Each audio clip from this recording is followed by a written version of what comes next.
In a modest bungalow on a quiet street, Nkem sat by the living room window, her silhouette barely visible against the faint glow of a nearby street lamp.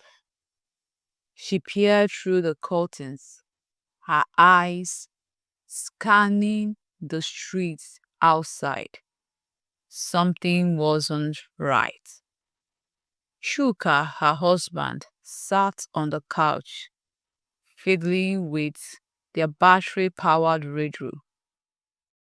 It crackled intermittently, each signal struggling against the interference of the city's countless devices.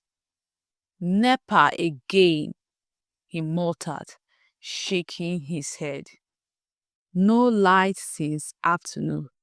This generator voice is driving me crazy." Nkem didn't respond. Her gaze was fixed on a shadow near their compound gate. The figure wasn't moving, just standing there, a dark silhouette against the faint light. "Shuka," she said, her voice tight with tension. "Hmm?" he replied absently, still wrestling with the radio. "There's someone outside." That got his attention. He turned to her, raising an eyebrow. "Probably Musa, the security guard," he said dismissively. Nkem shook her head. "No, Musa doesn't stand like that. This person, they are just watching." Shuka sighed and stood, walking over to her.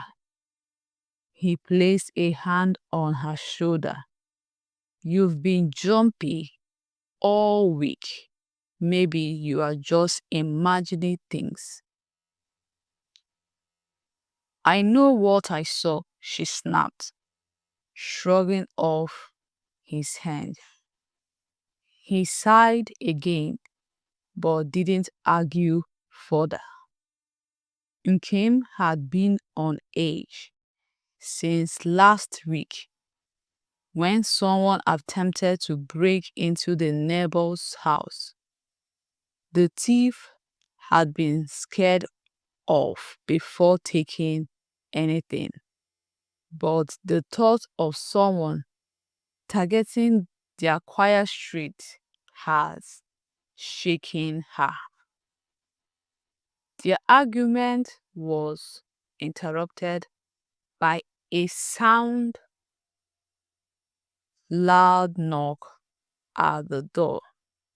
The sound echoed through the house, making both of them freeze. "Who could that be at this hour?" Nkem whispered, her voice trembling.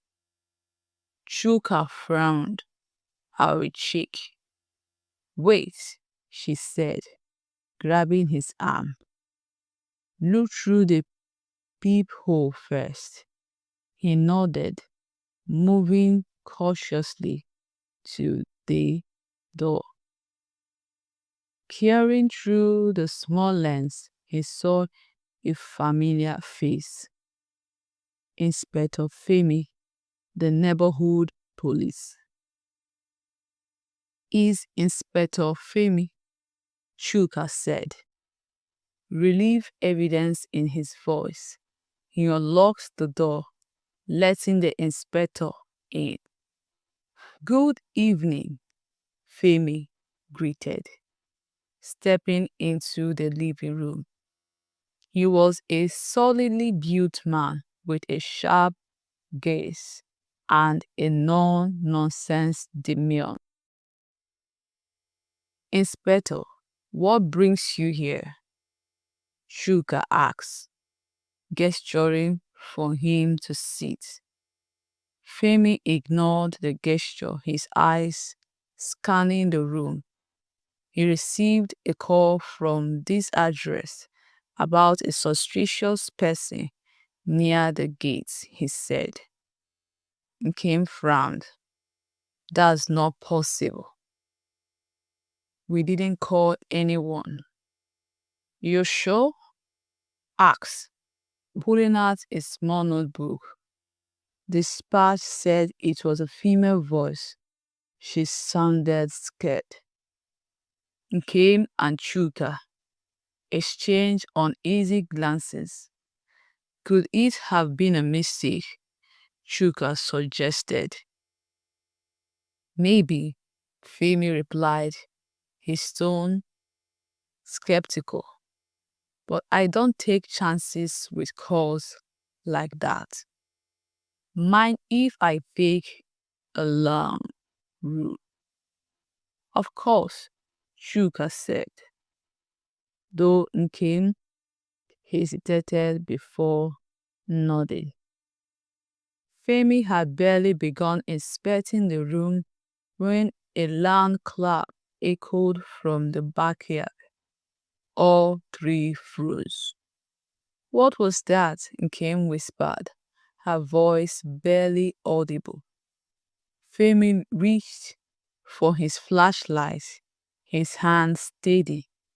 Stay inside, he said firmly. No, Inspector, please be careful, Nkem pleaded, her anxiety mounting. Femi gave her a reassuring nod before stepping out into the dark. The minutes that followed were excruciating silent. Nkem paced the living room, wringing her hands, while Chuka stood by the door, straining to hear anything outside. Then suddenly, there was a shout, followed by the sound of a struggle. Nkem's heart raced. Chuka, what was happening? She asked, panic rising in her voice. Before he could answer, the door burst open. Femi strode in, dragging a disturbed man by the collar. The intruder's face was pale, his clothes streaked with dirt. Found him trying to climb over your back fence, Femi said, his voice laced with triumph. Nkem gasped, who is he? Femi shoved the man into a chair and stood over him, his flashlight shining directly into the intruder's face. That's what we're about to find out, he said coldly. A man screamed under the light, but said nothing. What were you doing here? Femi demanded. The intruder glanced around the room, his eyes darting nervously. I wasn't going to do anything, he stammered. Really? Femi said, his voice dripping with sarcasm. Breaking into a house at night doesn't exactly scream innocence. I swear, the man protested.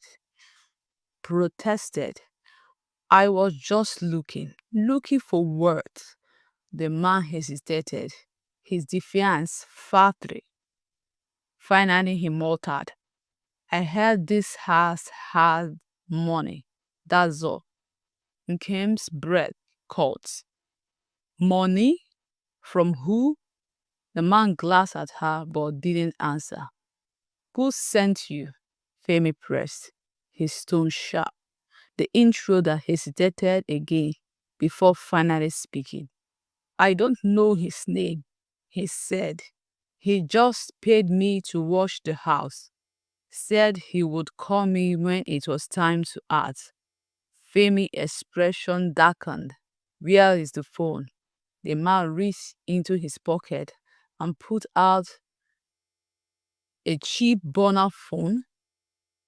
Femi took it, inspecting it briefly before pocketing it. "This isn't over," he said, turning to Kim and Chuka. "Whoever hired him might not give up so easily. Lock up tight tonight and call me if you notice anything strange." Kim and Chuka nodded, their faces pale.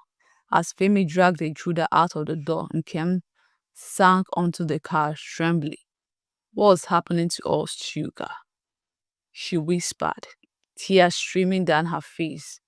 Chuka knelt beside her, wrapping an arm around her shoulders. "I don't know," he said softly, "but we will get through this."